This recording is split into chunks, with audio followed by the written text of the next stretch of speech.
গভীর রাতে জঙ্গলে পশুদের রেকর্ড হওয়া এই দৃশ্য দেখলে যে কোনো শক্ত হৃদয়ের মানুষের অন্তর কেঁপে উঠবে। এটা একটা সত্য ঘটনা। প্রিয় দর্শক, আমি আপনি চাইলে একটু মন মানসিকতা পরিবর্তন করলে পৃথিবীটাকে পাল্টে দিতে পারি। একবার দেখুন এই ব্যক্তিকে। তিনি বিশুদ্ধ খাওয়ার পানি 4টি 5 লিটারের বোতলের ভেতরে ঢুকিয়ে তিনি বিশাল জঙ্গলের রাস্তা পার হয়ে একটা পাহাড়ি সমতল ভূমিতে উপস্থিত হলেন, যেখানে চারপাশে সব পাথর এবং শুকনো ভূমি, কোনো পানি পান করার স্থান নেই। তো তিনি মাটির মধ্যে কিছুটা গর্ত করে সেখানে তার প্লাস্টিকের পলিথিনটা বিছিয়ে দিলেন। তারপর সেই পলিথিনের উপরে আগে থেকে সরিয়ে ফেলা সবগুলো পাথর দিয়ে সেই পলিথিনটাকে ঢেকে ফেলেন। এবার তিনি কন্টেইনারে করে আনা 5 লিটার করে পানি যা এনেছেন, তিনি পুরো পানিটা তিনি তার তৈরি করা সেই ছোট্ট কূপের মধ্যে ঢেলে দিলেন। মজার ব্যাপার, এই পানিটা কোথাও সরে গেল না, কারণ পাথরের নিচে প্লাস্টিক রয়েছে,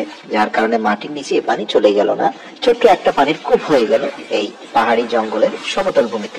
এরপর বিকেলে চলে যাওয়ার পূর্বেই তিনি কূপের দিকে মুখ করে তার ক্যামেরাটাকে অন করে চলে গেলেন। আমরা দেখতে পেলাম বিকেলবেলা এক জোড়া কালো পাখি এসে পেট ভরে পানি পান করলো। এরপরে 4টা টিয়া পাখি আসলো, খুবই কিউট দেখতে, খুবই পিপাসার্ত অবস্থায় ছিল। এরা এসে একটু একটু করে পানি পান করলো এবং নিজেদের পিপাসা মেটালো। তারপরে বিচিত্র আরেকটি পাখি আসলো, সে এসে কিছুক্ষণ পানির পাশে বসে একটু একটু করে পানি পান করলো। তারপরে বড় একটা কাঠকোড়াল পাখি আসলো, সেও এসে পেট ভরে পানি খেলো। ধীরে ধীরে রাত গড়িয়ে আসলো, অনেকগুলো পেঁচাকে দেখতে পেলাম, একে একে এসে তারা পানি পান করলো। রাতে আরো বেশ কিছু জন্তু জানোয়ার আসলো। সকালে ভোরে দেখা গেল যে একটা হায়না, একটা চিতাবাঘ তার বাচ্চা কাচ্চাকে নিয়ে এসে পানি পান করছে। এছাড়াও আরো অসংখ্য ছোট বড় ময়না, টিয়া, শালিক পাখি তারা এসে অনেকে গোসল করা শুরু করে দিল, আবার কেউ কেউ পেট ভরে পানি খেলো।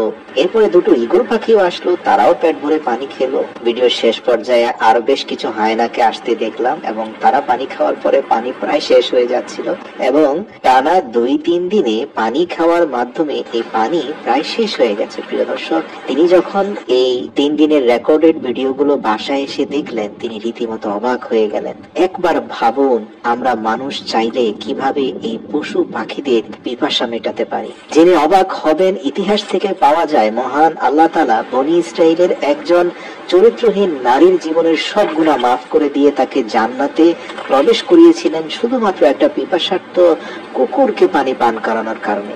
পশু পাখিকে পানি পান করানো একটা মহৎ কাজ। আসুন আল্লাহর সৃষ্টি এই প্রাকৃতিক পশুদের প্রতি একটু যত্নশীল হই। আমাদের ছোট্ট প্রচেষ্টায় তাদের জীবন বাঁচাতে পারে। এমন অনেক পশু পাখি আছে পিপাসার্ত অবস্থায় জঙ্গলের মধ্যে মারা যায়। আপনি আমি একটু মানবিক ভাবে হাত বাড়িয়ে দিলে দেখবেন তাদের জীবনটা বেঁচে যাবে। এই ভিডিও ক্যামেরাটি না চালানো হলে আমরা কখনো উপলব্ধি করতে পারতাম না যে আমার আপনার ফিরে যাওয়া একটু পানি অন্যান্য প্রাণীদের জীবন বাঁচানোর জন্য কতটা গুরুত্বপূর্ণ।